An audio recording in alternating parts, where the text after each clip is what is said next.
आज हम जिस समाज में जीवित और जिंदा है, ये AI का जमाना है ना, ये चैट जीपीटी का जमाना है। आपसे मैं पूछना चाहता हूँ, आज मैंने अपने स्कूल में एक टीचर से पूछा चैट जीपीटी क्या होता है। कहा सर मालूम है, आप चैट जीपीटी पे लिखेंगे कि मुझे इस क्लासरूम को खूबसूरत बनाना है तो सारा इंतजाम बता देगा कि ये क्लासरूम कितने का है, ये कैसे खूबसूरत हो सकता है।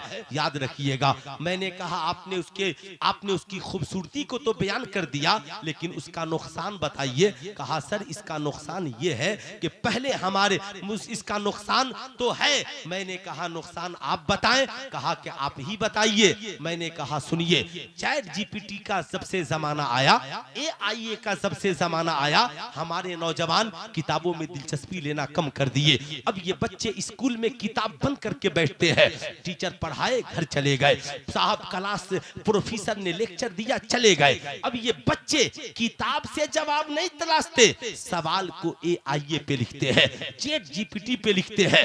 अब उससे जो एक जवाब आता है, अब सारे बच्चे उसे नकल कर लेते हैं। अब कल होकर जब बच्चों का हम सब्जेक्ट चेक करते हैं तो सारे का जवाब एक होता है, लेकिन पहले जब दरसगाहों में पढ़ाया जाता था तो सवाल एक होता था और 40 बच्चों के जवाब 40 किस्म के होते थे। पता क्या चलता था, हर बच्चा पढ़ कर आता था, हर बच्चा अपनी फिक्र लेकर आता था, हर बच्चा अपनी सोच लेकर के आता था। ऐ मेरी कौम का नौजवान, AI पे भरोसा करके इल्म हासिल मत करो। और मैं आपसे ये भी कहना चाहूंगा मियां, अब ये बड़ा नाजुक दौर आ गया। मुझे एक दिन पता चला कि किसी नौजवान ने एक इमाम साहब को दिन भर परेशान करके रखा।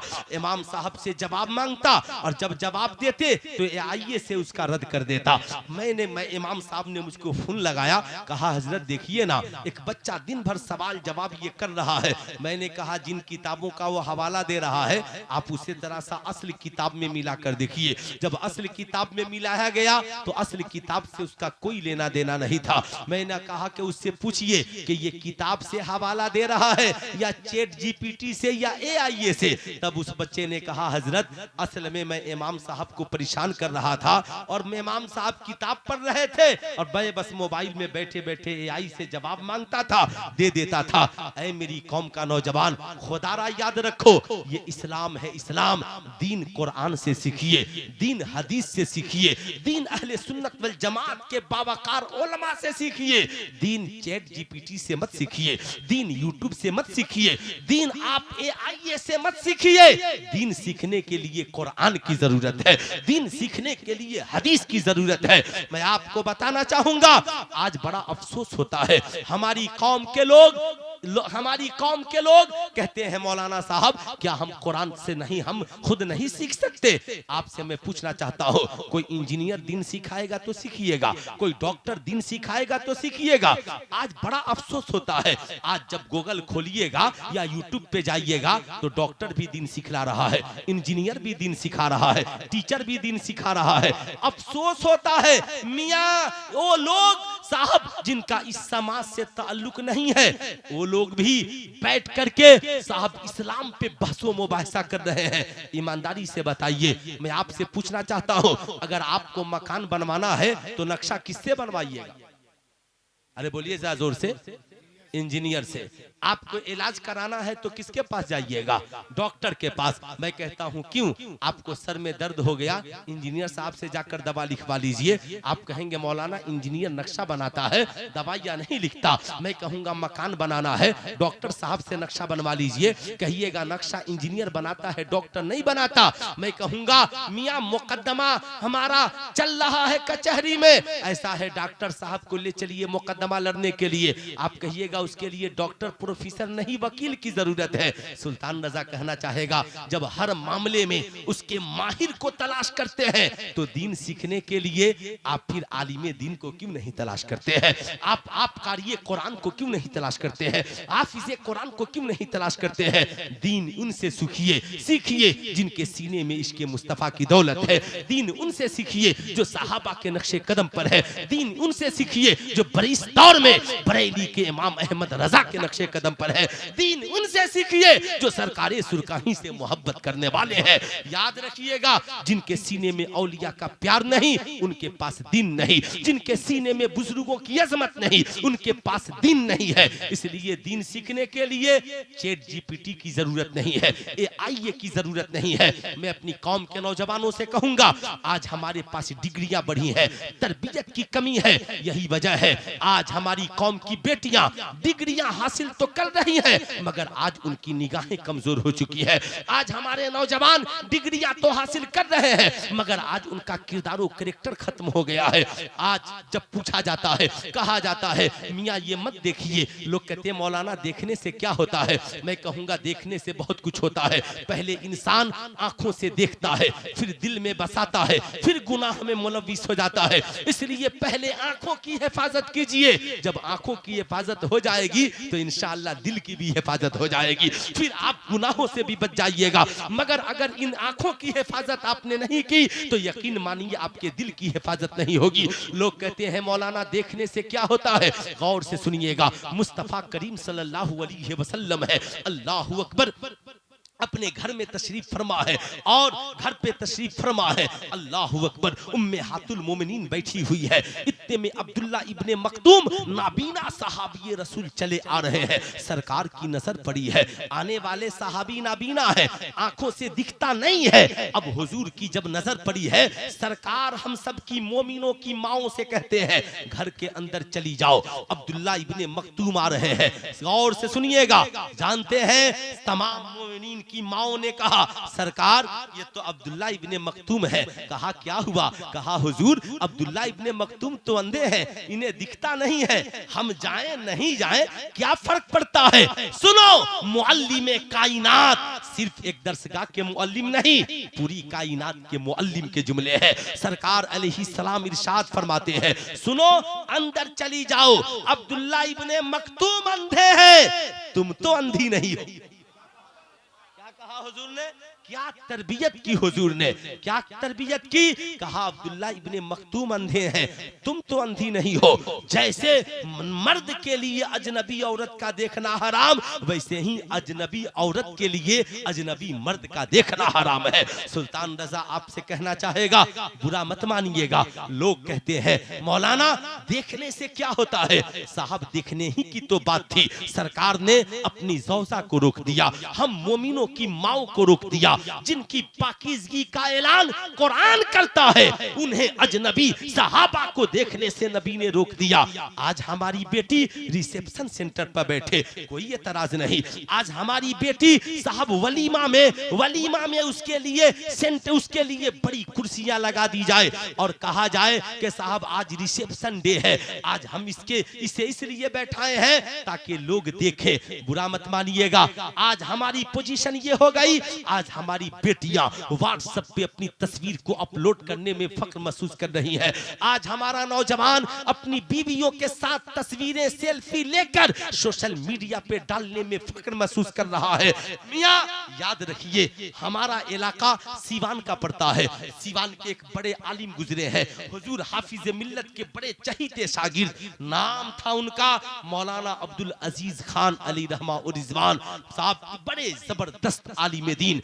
जब तक जिंदा रहे मसलक आला हजरत का परचम लहराते रहे, किसी बदअकीदे से कभी ज़ेर नहीं हुए, हमेशा पढ़ा करते थे और दर्स दिया करते थे। अल्लाह की सरताब कदम शान है ये, इंसान नहीं इंसान वो इंसान है ये। कुरान तो ईमान बताता है इन्हें, ईमान ये कहता है मेरी जान है ये। जानते हैं, याद रखिएगा, मुझे याद है मैं जब पढ़ करके मदरसे से आया तो हम लोग एक मिलाद की महफिल में शरीक हुए।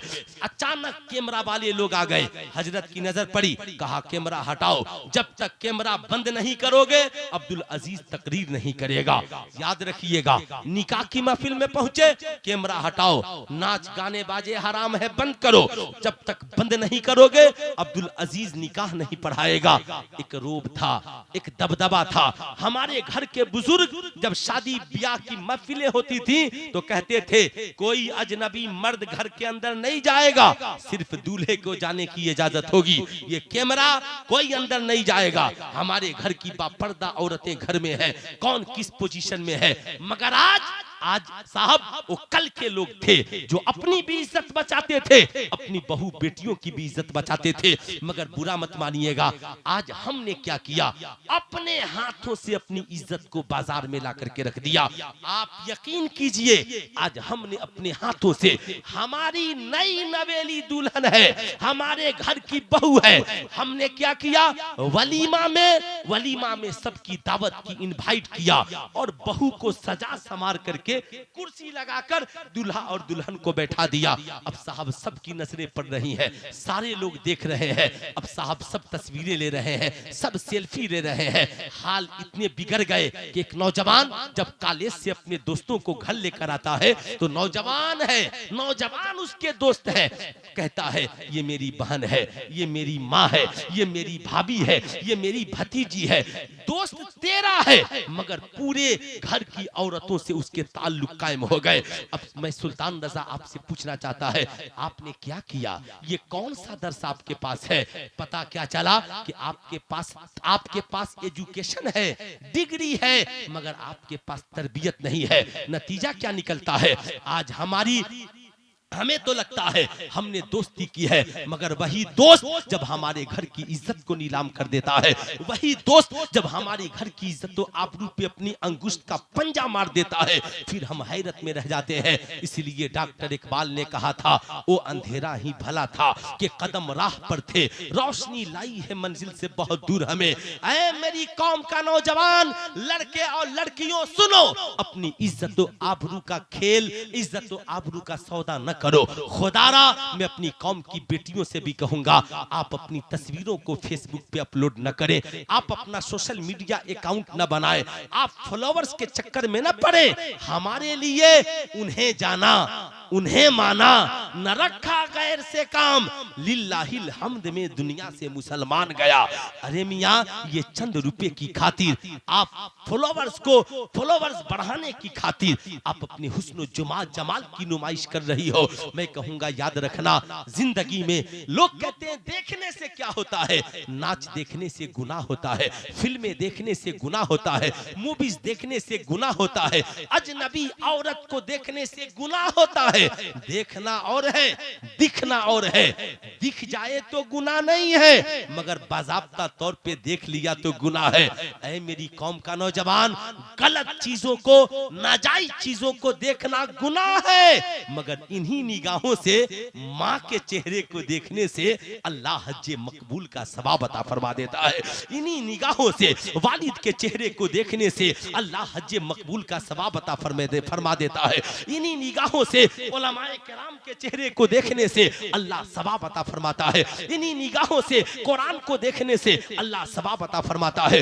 यही निगाहें काबे पे पड़ जाएं और तू जो दुआ मांग दे अल्लाह कबूल कर लेता है। सुल्तान रजा कहना चाहेगा, देखना है तो गलत चीजों को मत देखिए, देखना है माँ के चेहरे को देखिए, वालिद के चेहरे को देखिए, कुरान को देखिए, किताबों को पढ़िए, अपनी औलादों को देखिए, अपने बीवी बच्चों को देखिए। सुल्तान रजा कहना चाहेगा, ऐ मेरी कौम के नौजवान लड़के और लड़कियों, पहले अपनी निगाहों की हिफाजत करो, इंशाअल्लाह तेरे दिल की भी हिफाजत होगी, तेरी दुनिया भी हसीन होगी, तेरी आखिरत भी हसीन होगी। तू मैट्रिक भी पास करेगा, तू इंटर भी पास करेगा, तू बीए भी पास करेगा, तू एमए भी पास करेगा, तू डॉक्टर भी बनेगा, तू इंजीनियर भी बनेगा, तू प्रोफेसर भी बनेगा, मगर जमाना तुझे देखकर कहेगा, हमारी बस्ती में एक ईमानदार आईपीएस अफसर ने कदम रख दिया है, हमारी बस्ती में एक ईमानदार प्रोफेसर ने कदम रख दिया है, हमारे इलाके में एक ईमानदार जज ने कदम रख दिया है। ऐ मेरी कौम का नौजवान,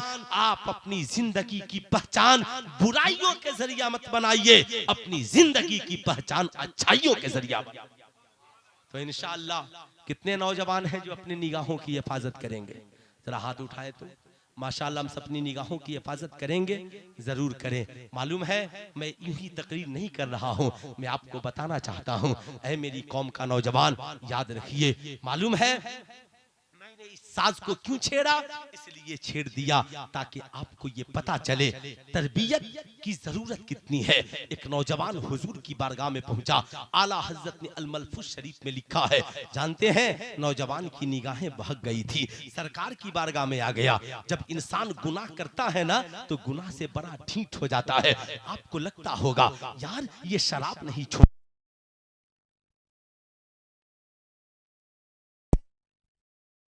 इस्लाम है इस्लाम जो जालिम की भी मदद करना सिखलाता है और मजलूम की भी मदद करना सिखलाता है।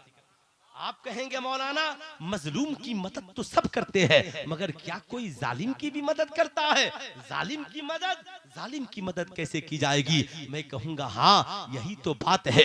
एक यहूदी सिर्फ इसलिए मुसलमान हो गया कि उसने इस नबी सरकार की हदीस को समझ लिया। हुजूर फरमाते हैं मेरे सहाबा तुम मजलूमों की भी मदद करो जालिमों की भी मदद करो। उसने पूछा था हमारी जमात के एक आलिम से कि मजलूम की मदद तो समझ में बात आ रही है, कोई बेसहारा है सहारा दीजिए, कोई भूखा है खाना खिला दीजिए, कोई प्यासा है पानी पिला दीजिए, फलस्तीनियों की मदद कीजिए, जिसका घर उजड़ जाए मदद कीजिए, किसी को कोई तबाह कर दे तो आप उसकी मदद के लिए खड़े हो जाइए।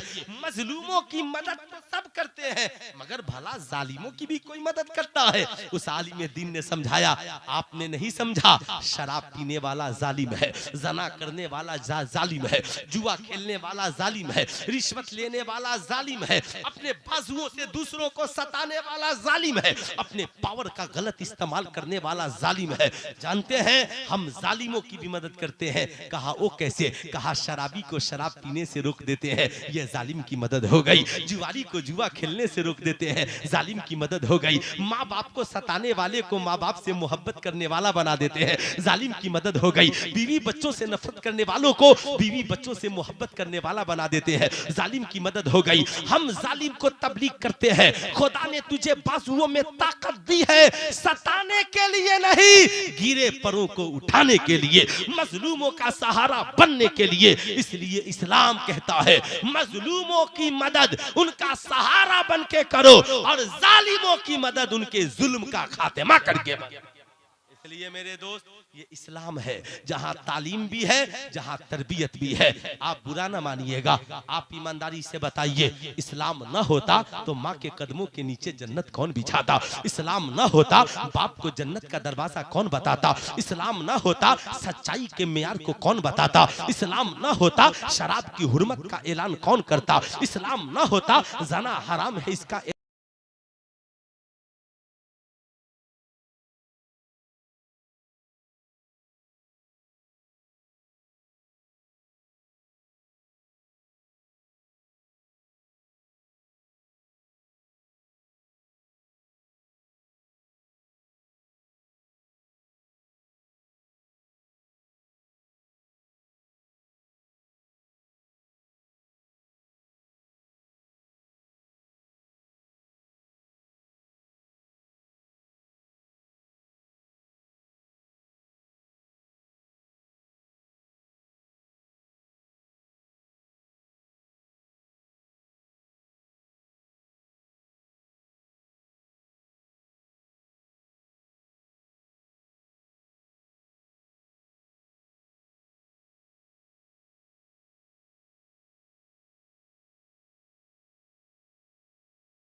हाँ माशाल्लाह, जाइए चैन को उतार लीजिए माशाल्लाह। क्यों? मर्द के लिए सोना चांदी का चैन पहनना हराम है। मर्द के लिए सिर्फ एक चांदी की अंगूठी 4.5 मासा की जायज है। याद रखिएगा। जानते हैं हम सब मिलाद मनाने वाले हैं, हम तो मिलाद बहुत मनाते हैं, मगर मैं कहता हूं कभी मिलाद वाले मुस्तफा को भी मनाई है ना। मिलाद तो हमने सरकारें सुरकाही कॉन्फ्रेंस करा ली, मगर हमने कभी सोचा उर्स का मतलब सिर्फ चादरें चढ़ा देना नहीं है। आपने चादरें बहुत चढ़ा ली, बहुत चादरें चढ़ा ली। एक एक घर से अब तक सैकड़ों चादरें चढ़ी होंगी। मैं आपसे कहना चाहूंगा अब चादरें एक चढ़ाइए। सरकारें सुरकाही के जितने किरदार हैं उसमें से एक किरदार को अपनी जिंदगी में जगह दे दी, एक किरदार को। अच्छा बताइए इसमें कितने लोग सुरकाही शरीफ गए हैं? जरा हाथ उठाइए। सब गए हैं? और जरा पीछे जो सोया है बच्चा जगा दीजिए माशाल्लाह, है ना, जगा दिया। अस्सलाम वालेकुम बाबू, खैरियत से है? माशाल्लाह बहुत अच्छी नींद आ रही है। जाहिर सी बात है हमारा तो काम ही है जगाना। सब लोग सुरकाही शरीफ गए हैं, वहां पे 3 चीजें हैं। कितनी चीजें हैं? क्या क्या है मालूम है आप लोगों को? 3 चीजें हैं वहां पर। क्या क्या आप लोगों ने वहां जाने के बाद देखा है? वहां पे जब सुरकाही शरीफ में हुजूर के मजार के करीब जाएंगे तो सबसे पहले सजदागाह है। क्या है? मस्जिद, जिसको क्या कहा जाता है? सजदागाह। उसके बाद जाएंगे तो क्या है? खानकाह। और उसके आगे बढ़ेंगे तो क्या है? दरसगाह। कितनी चीजें हैं? अरे तीनों उंगलियां उठाकर बोलिए ना, कितनी चीजें हैं? जरा जोर से बोलिए, कितनी चीजें?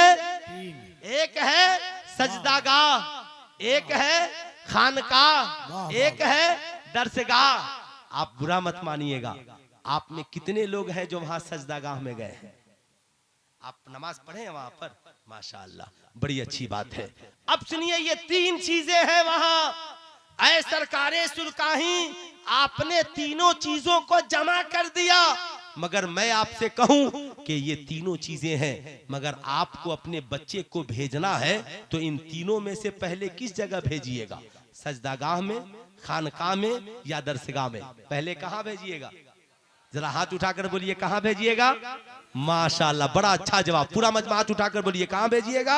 दरसगाह में। मैंने पूछा अफजल मुजफ्फरपुरी साहब, आपकी बस्ती में आने वाले जलसे में सारे लोग चालाक हैं, पहले दरसगाह में भेजेंगे। क्यों? इसलिए कि पहले दरसगाह में जाएगा तब जाकर सजदागाह में जाने का तरीका सीख जाएगा, सजदागाह में जाने का तरीका सीख जाएगा। और जब दरसगाह में पढ़ेगा तो सरकारे सुरकाही की बारगाह का अदब सीख जाएगा। यही वजह है, यही वजह है सजदागाह एक हो और दरसगाह अनेक हो। इसीलिए सरकारे सुरकाही ने सुरकाही शरीफ में भी अली मियां का क़याम किया और दामोदरपुर में भी अली मियां का क़याम। वाह वाह वाह वाह वाह, नारे तकबीर, नारे रिसालत, फैज़ाने सरकारे सुरकाही, तालीमाते सरकारे सुरकाही, खिदमाते सरकारे सुरकाही, सरकारे सुरकाही कॉन्फ्रेंस। अच्छा बताइए, सरकारे सुरकाही चाहते तो अपने लिए बहुत बड़ी हवेली बना सकते थे कि नहीं बना सकते थे? अरे जरा सा जोर से बोला लो। बना सकते थे, बना सकते थे। अब लेकिन सरकारे सुरकाही ने क्या किया? जहां गए मदरसा बनवा दिया, जहां गए मस्जिद बनवा दी। क्यों?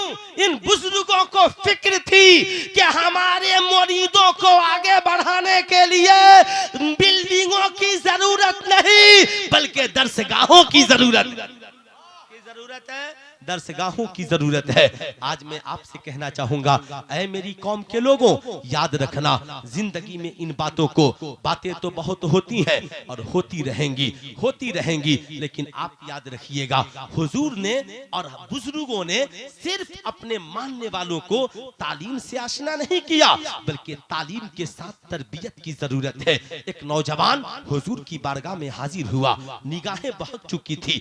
अर्ज करता है, सरकार मुझे फला औरत के साथ जना की इजाजत चाहिए। मालूम है बारगाहे मुस्तफा में है। सहाबा नाराज हो गए, जलाल में आ गए हुजूर की बारगाह में, और ये बात आकर बोल रहा है।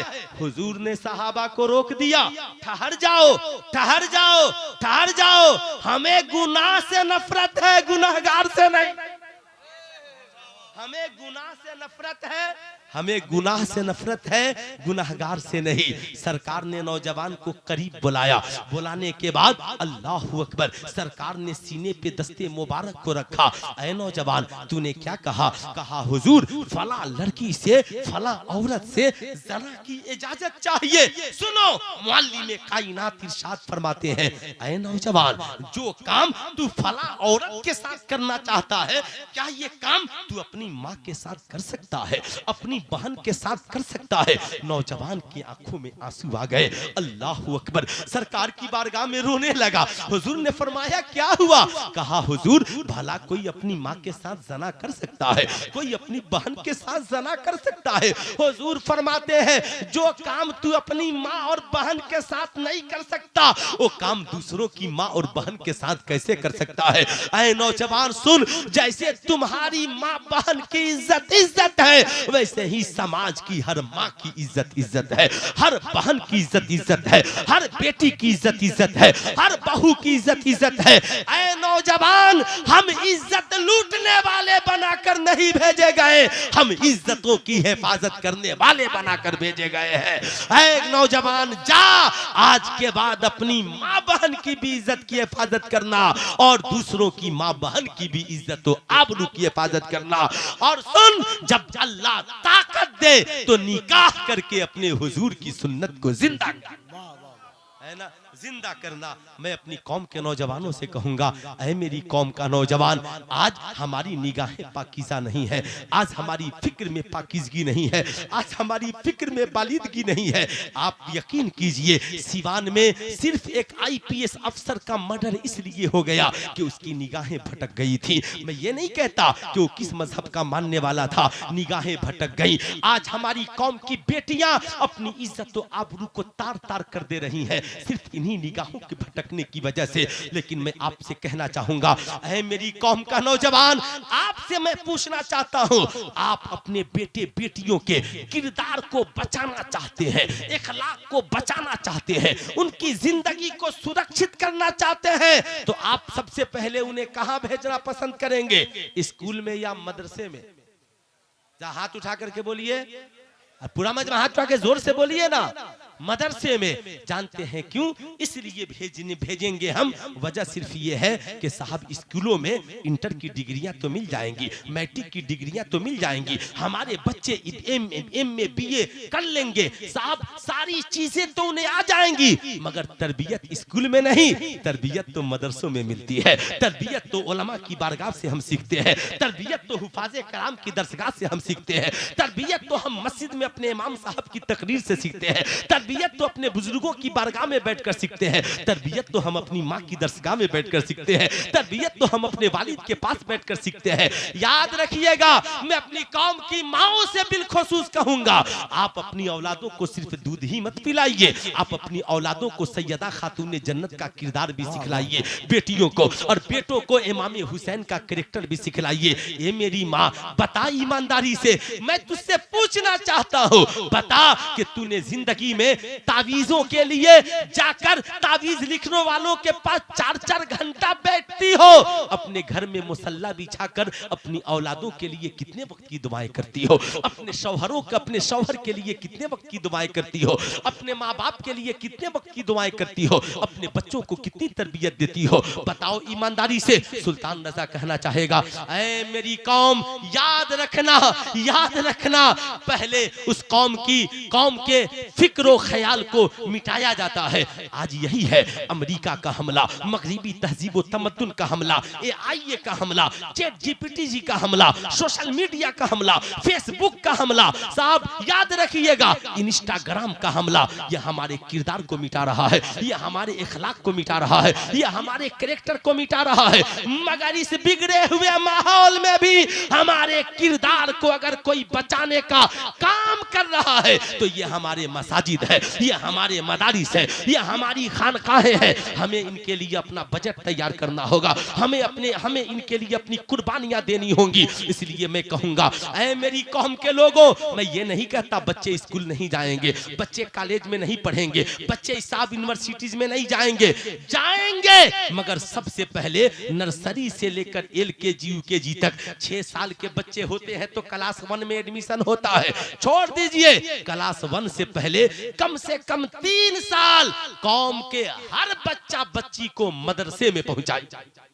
इंशाअल्लाह पहुंचाएंगे। अरे हाथ उठाकर जरा जोर से बोलिए ना, पहुंचाएंगे।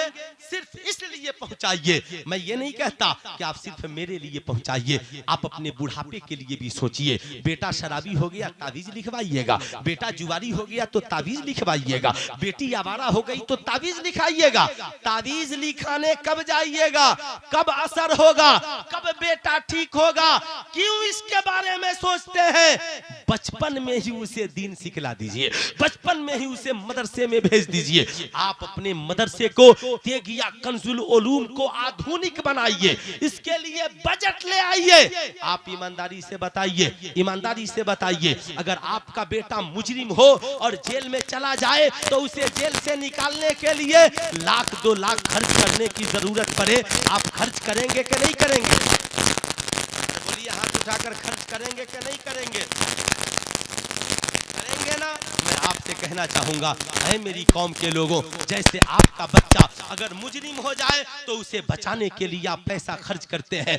आपकी बेटी है, सुनिए, इधर तवज्जो चाहूंगा, इधर देखिए। आज अरे भाईजान चुप रहिए, वो तो जिंदा है, बिल्कुल जिंदा है। गौर से मेरी बात सुनिए। या गौसे आजम, जरा पूरा मजमा हाथ उठाकर बोलिए, या गौसे आजम, या गौसे आजम अगिसना बेइज़्निल्लाहि ताला, या गौसे आजम अगिसना बेइज़्निल्लाहि ताला। मैं तवज्जो चाहूंगा, अगर आपका बेटा शराबी हो जाए तो बचाने के लिए 20-25 हजार खर्च कीजिएगा कि नहीं खर्च कीजिएगा? मैं आपसे कहना चाहूंगा, शराबी होगा तब खर्च कीजिएगा, मुजरिम होगा तब खर्च कीजिएगा, मगर तेगिया कंजुल उलूम को पूरी कौम की हिफाजत के लिए, पूरी कौम की बच्चियों की हिफाजत के लिए, बच्चों की हिफाजत के लिए इसे इतना मजबूत बनाइए, इतना बेहतर बनाइए।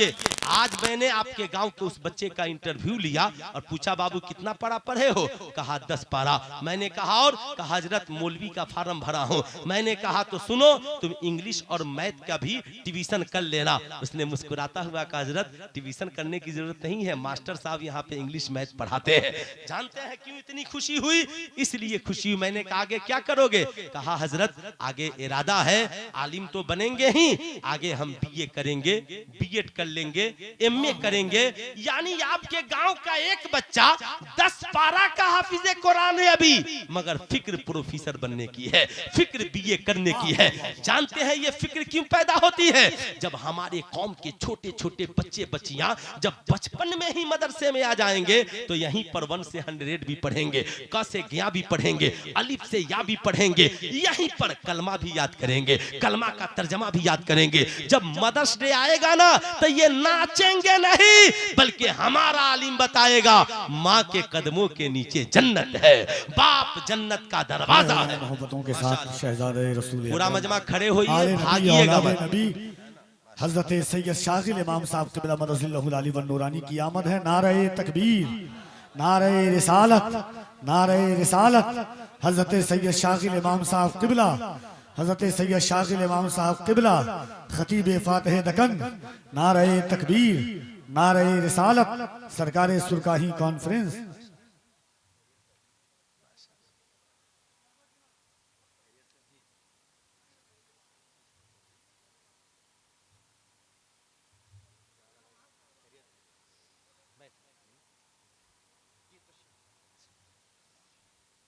हाँ माशाअल्लाह, बैठ जाए। मैंने कहा था कि भागिएगा मत। माशाअल्लाह बैठ जाए। जरा दोनों हाथों को उठा करके बोले या रसूल अल्लाह, और जरा प्यार से बोले या हबीब अल्लाह। जानते हैं क्यों? जब हमारे बच्चे 3 साल उलमा किससे पढ़ेंगे, आलिमा से पढ़ेंगे, मदरसे में पढ़ेंगे, जानते हैं बचपन में ही उनका किरदार, उनके किरदार की हिफाजत हो जाएगी, उनके निगाहों की हिफाजत हो जाएगी, उनके कैरेक्टर की हिफाजत हो जाएगी। बच्चे बचपन में जान जाएंगे जब हमारा आलिम उन्हें बोर्ड पे शराब की बोतल की तस्वीर बनाकर लिखेगा शराब पीना हराम है। हमारा आलिम हमारी कौम की बेटियों को बताएगा कि सुनो, तुमने मजारों पे चादरें देखी होंगी, तो मजारों पे एक चादर चढ़ाने का बरेली के रजा ने हुक्म दिया, मगर मजारों पे चादरें चढ़ाना फर्ज नहीं है, मगर बेटियों के सरों पे चादरें चढ़ाना फर्ज है। याद रखिएगा, मैं आपसे कहना चाहूंगा, ऐ मेरी कौम का नौजवान, मजारों पे हम इसलिए चादरें चढ़ाते हैं ताकि पता चले कि ये बुजुर्गों की कब्र है, ताकि उनकी अजमत का पता चले। ऐसे ही वो बेटियां सरों पे चादर रखती हैं जो किरदार से भी बाअजमत होती हैं, जिनका घराना बाअजमत होता है, वो अपने सर से दुपट्टे को नहीं सरकाती है। ऐ मेरी कौम के नौजवान, नौजवानों सुनो, जानते हो फायदा तो इतना होगा कि हमारी कौम का हर बच्चा और बच्ची जब मदरसे में पढ़ेगा तो इंशाअल्लाह जब मदरसे में पढ़ करके फिर जब स्कूल में कदम रखेगा और कॉलेज का कोई लड़का उसे कहेगा चल आज एनुअल फंक्शन है, माज़ल्लाह शराब पीते हैं, वो कहेगा नहीं मैं शराब की पार्टी नहीं कर सकता। वो कहेंगे क्यों, तुझे मेरी दोस्ती का वास्ता? कहा नहीं, मैं स्कूल में बाद में पढ़ने आया, बचपन में मदरसे में पढ़ता था और तेगिया कंजुल उलूम में मौलाना अब्दुल जब्बार साहब अफजल मुजफ्फरपुरी ने पढ़ाया था, बेटा शराब पीना हराम है। सुन, मैं मिनरल वाटर पी सकता हूँ, मैं चाय की पार्टी कर सकता हूँ, मैं दूध पीने की पार्टी कर सकता हूँ, मैं मुर्ग मुसल्लम बिरयानी की पार्टी कर सकता हूँ, मैं शराब की पार्टी नहीं कर सकता, स्मोकिंग की पार्टी नहीं कर सकता, जना की पार्टी नहीं कर सकता, बियर बार की पार्टी नहीं कर सकता, लड़कियों के साथ डांस और अय्याशी की पार्टी नहीं कर सकता।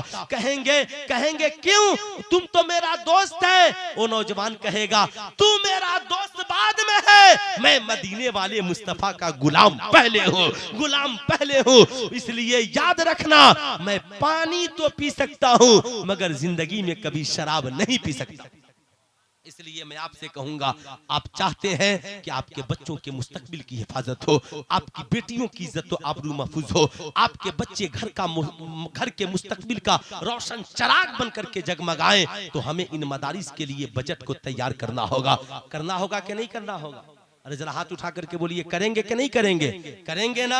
कैसे करेंगे आप ईमानदारी से बताइए। सुनिए, जानते हैं हम तो सिर्फ बजट की बात में इसलिए कर रहा हूं, आज हमारे पास आपसे मैं पूछना चाहता हूं, अल्लाह ताला अगर बरोसे महशर आपसे पूछे कि बता तूने दुनिया की सारी किताबों के लिए पैसे खर्च किए मगर कुरान की तालीम के लिए तूने कितने पैसे खर्च किए? हम क्या जवाब देंगे? क्या हम कहेंगे कि हमने ज़कात के पैसे को दिया था, हमने फितरे के पैसे को दिया था, हमने चरमे कुर्बानी के पैसे को दिया था? क्या जवाब होगा आपका? ज़कात तो गरीबों का हक है साहब, फितरा तो गरीबों का हक है, सदका तो गरीबों का हक है। मैं आपसे पूछना चाहता हूँ, चरमे कुर्बानी तो गरीबों का हक है, आपने जेबे खास से कुरान की तालीम के लिए क्या दिया? क्या आप क्या कहेंगे? इसलिए मैं आपसे कहूंगा, आप तो ज़कात देते हैं दीजिए, फितरा देते हैं दीजिए, सदका देते हैं दीजिए, मगर खासकर कुरान की तालीम के लिए, हदीस मुस्तफा की तालीम के लिए, तालीमाते रसूलुल्लाह को आम करने के लिए, अपने बच्चे और बच्चियों के मुस्तकबिल के लिए, इस कौम के मुस्तकबिल की हिफाजत के लिए कुछ बजट अपने जेबे खास से भी दीजिए, है ना? ये बजट सरकार का नहीं, ये बजट हम गरीबों के जेब से होगा इंशाअल्लाह। अरे हाथ उठा करके एक बार हौसला अफजाई कीजिए, होगा इंशाअल्लाह। ये बजट हमारे जेब से होगा। आप कहेंगे सुल्तान रजा इस बजट का फायदा क्या होगा? दुनिया में ऐसी कोई किताब है क्या? दुनिया में ऐसी कोई किताब है क्या?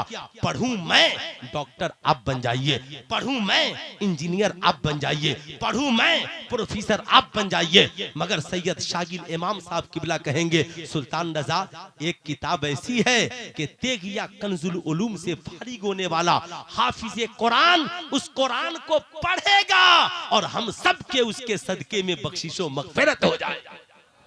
उस किताब का नाम है कुरान। क्या नाम है?